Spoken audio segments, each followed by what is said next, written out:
À Amnéville, comme en Amérique latine. Le festival de lumière Luminescence, c'est plus de 10 000 lanternes et autres guirlandes, un spectacle impressionnant qui fait se déplacer les visiteurs en nombre et même de loin. Allons-y, en Belgique. Et non, ça fait déjà la 3e fois que je viens pour les luminosités. Super, je trouve bien, beau.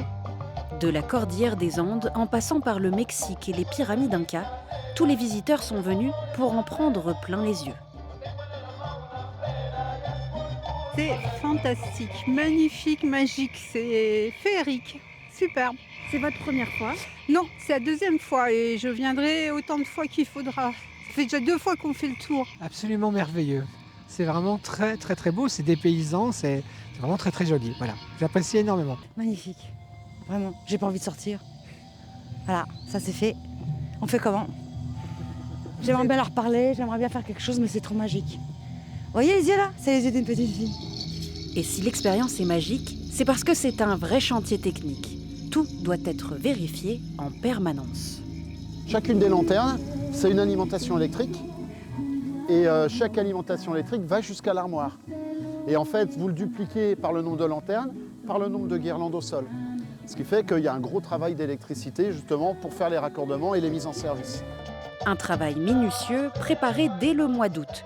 Mais le festival est aussi pour le zoo une manière de repenser l'espace. Cette édition se déroule en partie dans un lieu jusqu'alors tenu secret. Alors là, nous découvrons une zone que nos visiteurs ne connaissent pas.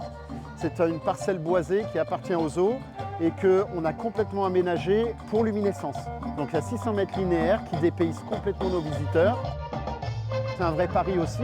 Techniquement, on doit faire en sorte que les animaux ne soient pas perturbés par le festival. Donc la forêt étant excentrée par rapport aux enclos, c'est beaucoup plus facile pour nous de faire une scénographie et une mise en musique et créer une ambiance qui colle avec la thématique.